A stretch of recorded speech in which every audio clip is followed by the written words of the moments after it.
Cricketer Mohammad শামির প্রাক্তন স্ত্রী হাসিন জাহান ফের একবার বিতর্কের কেন্দ্রবিন্দুতে। বীরভূমের সিউড়ি শহর ৫ নম্বর ওয়ার্ডে জমি সংক্রান্ত বিবাদকে কেন্দ্র করে প্রতিবেশীর সাথে বচসা ও ধাক্কাধাক্কির মতন পরিস্থিতির পর্যায়ে পড়েন তিনি।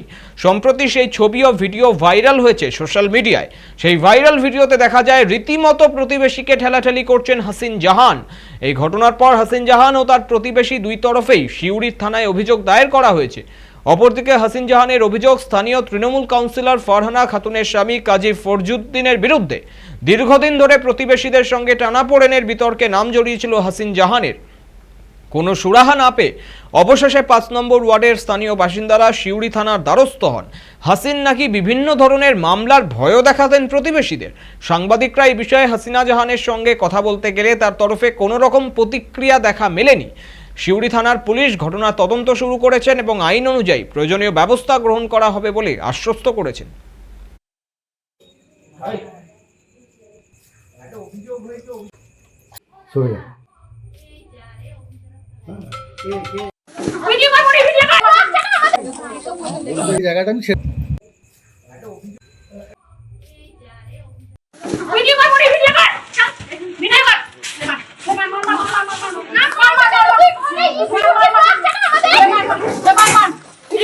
মানে জায়গার ব্যাপারে গিয়েছিল, কাজ বন্ধ করার কথা হয়েছিল। হ্যাঁ, বলাই হয়েছিল, তাও হাসিন জাহান কাজ চালিয়ে যাচ্ছিল, কাজ বন্ধ করার কথা বলা হয়েছে। তারপর হাসিন জাহান মানে মনোজনা যে ছোট মেয়ে, ওকে মারধর করেছে, সে এখন হসপিটালে ভর্তি আছে, মানে সিরিয়াস অবস্থা, স্লাইন টাইন সবই চলছে। ঘাড়ে আঘাত করেছে, আঘাতে ওই রিপোর্ট এসছে, মাথার রিপোর্ট কালকে আসবে। যে কালকে একটা কাগজ দিয়ে এখানে জমা দিতে বলেছে কাগজ। হাসিন জাহান কি এরকমই করে? হ্যাঁ, হাসিন জাহান তো ওরকম গোটা পাড়া প্রতিবেশী জানে, ওটা এগিয়ে যাচ্ছে। ও টাকাতে সবাইকে কিনে রেখেছে, পুলিশকেও কিনে নিয়েছে টাকাতে, গোটা মিডিয়া ফিডিয়া সব কিছু কিনে রেখেছে। ঝামেলাটা কি জন্য? ঝামেলা হচ্ছে মানে জায়গা জায়গা ব্যাপার, জায়গা। আর যারা মায়ের কমি, চাঁদা, ডেঙ্গু ফেঙ্গু যা যা করতে এসে সব মেয়েদেরকে গালাগালি করছে। মানে কাউন্সিলরের সাথে নাকি সব মেয়েগুলো আছি আমরা, ওইভাবে বলছি। কি চাইছেন? আমরা চাইছি ওর একটা কিছু আইনের ব্যবস্থা। শুনছি লোকের জায়গায় দখল করেছে, তা সে দখল করেছে এবং এখানকার এনএস বলে একটা সাবজেক্ট আছে, পৌরসভা বাড়ি বাড়ি দরজাতে যারা মাল কালেকশন করে তার দিকে দেখলে থুতু দিয়া দেয়, মাল তাদের গায়ে ছিটি দিয়া, এবং তাতে লোকাল মেয়েরা প্রতিবাদ করেছিল। এর ফলে মেয়েগুলোকে মেরেছে।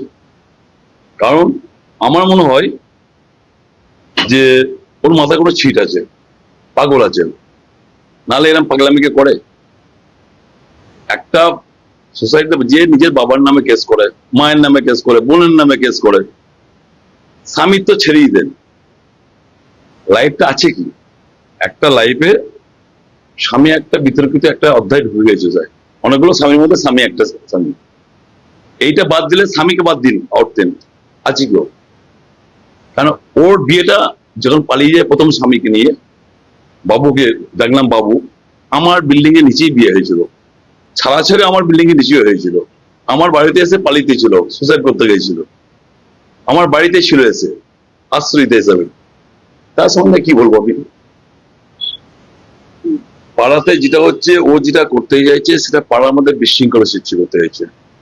আমি যত খবর পেয়েছি, পাড়ার প্রত্যেকটা মহিলা সিউড়ি থানা এবং এসপি কে মাস পিটিশন দিয়েছে ওর এগেনস্টে, এবং তার একটা সুবিচার চাইছে।